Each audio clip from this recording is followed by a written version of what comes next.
Hello, welcome back to another video tutorial here at Geekatplay Studios. My name is Gary Miller. I've got a grenade here that I downloaded from the internet. It's for Poser, and it's a pretty good looking grenade. And this is the project that we're going to do a lot with today. We're going to model it, we're going to UV map it, and we'll drag those UV maps into Photoshop and create some textures for it and make ourselves a completed object.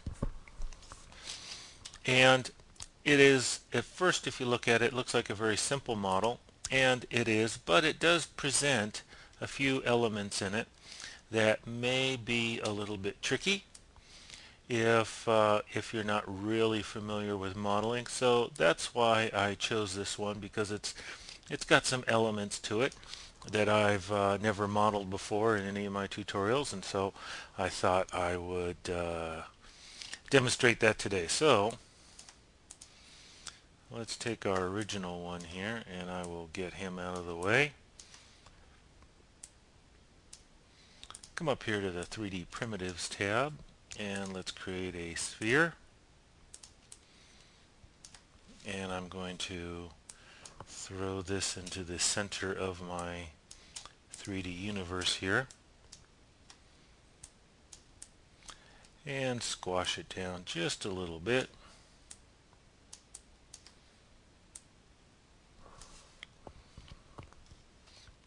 Okay, now in order to create this extruded edge here, what I'm going to do is I'm going to select that edge, loop it, come over here to Vertex tab. I'm going to choose this one here, extract edge around, and that looks about a good width.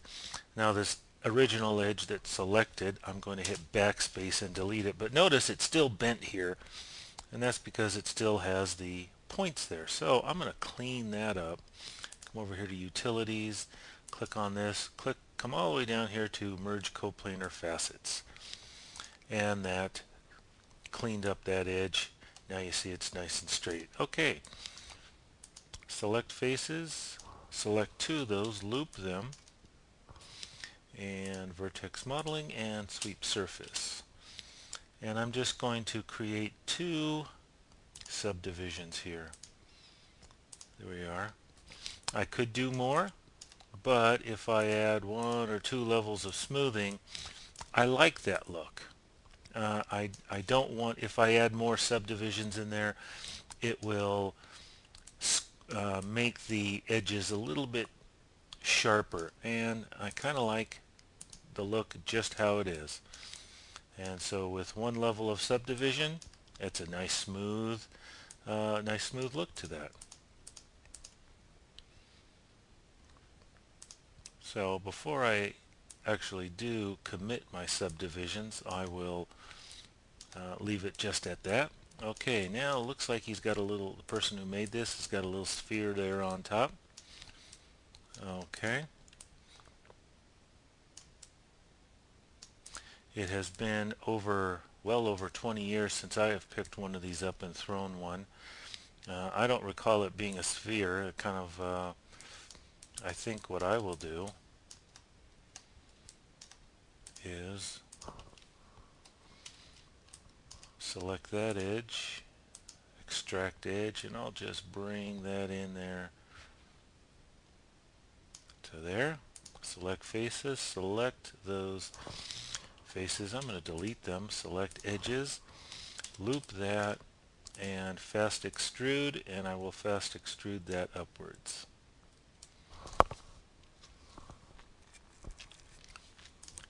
And I think that will provide the same look to it. Okay, now we need to create this, not trigger housing, I forget what it's called, but probably like the fuse housing. So create a cube, and let's put this in the center of our world. Make it a little bit smaller, a lot smaller.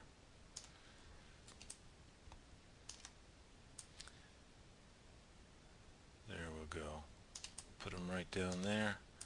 Let's grab the top and bring it up a little bit. Grab the back of it, bring it out. And I'm just looking at the other person's, and trying to gauge whether I'm kind of making this to scale or not. I'd say that looks alright. Come over here to extract, select edges, select that edge, and let's bring that in a little bit. I think what I'm going to do is I'm going to select his. Let's select a bunch of these faces. Shift and the plus button, and I'm just going to hold it down till all of these are selected, and I will hide those. There we are. Now I can see this little housing area a little better. Okay, I'd say that looks pretty good. Okay, come back to my cube here. I'm going to select these two edges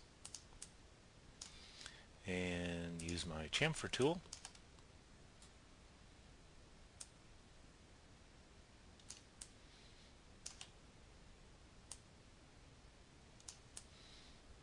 There we go. And let me see, what does the front of his look like? Oh, that looks good. Okay. I'll select that, loop it, select those. I'm not going to select the bottom and add a chamfer to those. I'll just add a little radius to this just to smooth it over. Validate that. Let's click off. Okay, that's nice and smooth. The bottom is not, but would you really even be looking at that? You can feel free to do so on your own. Okay, now this little hinge here, that will be simple to make. I'm going to just create a cylinder, 0 sections. I'm going to put 20 up here just because it will make it smooth, and close it off. Let's rotate that 90 degrees.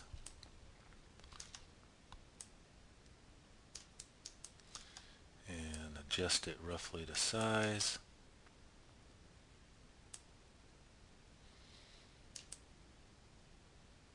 Okay, I'm going to use my lay on tool, and any one of these will be fine to click on.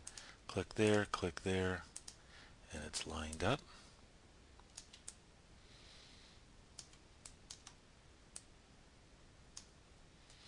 Okay, time to save my work. Save as, grenade. Yes. Okay, coming along well. And now we need to create the Cotter Pin. No, you know what? I'm going to create the it's called a spoon.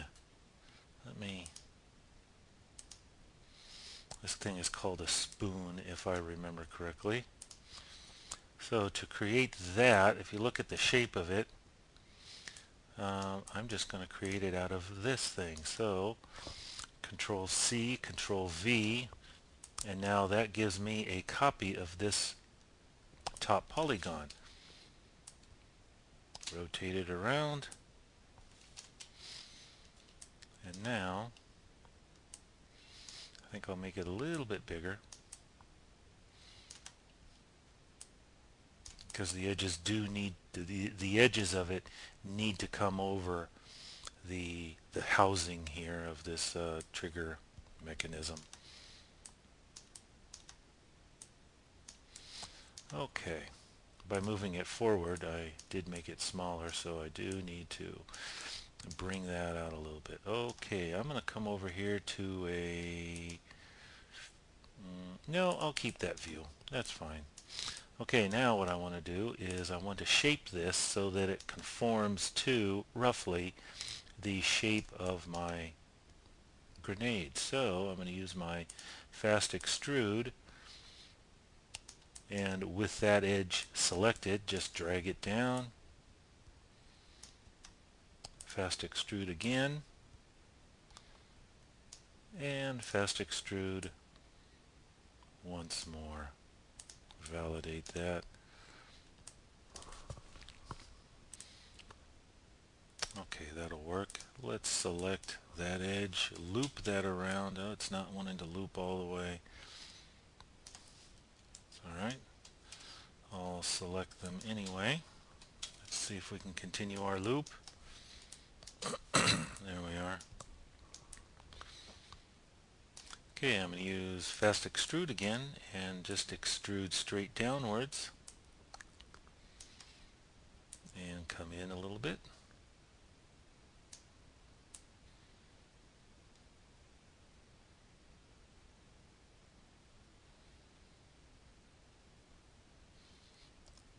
About like that. There we go. Let me see if I'm going to be able to loop these.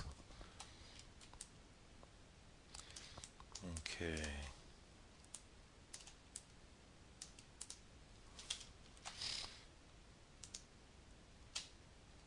Oh, I don't want that.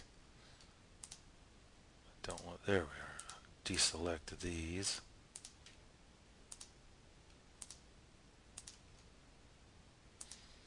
Deselect them. Okay, I only want these selected because I'll just bring these up. I don't need this to be quite so thick. Select that point and that point.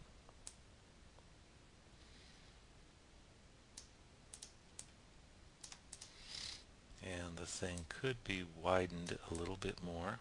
There we are. Okay. Now, we're running into 12 minutes. I'm going to stop this tutorial here and we will pick up and complete the modeling of this little guy. So that's it for this first tutorial. Thanks for watching here at Geekatplay Studios. My name's Gary Miller. Have a good day.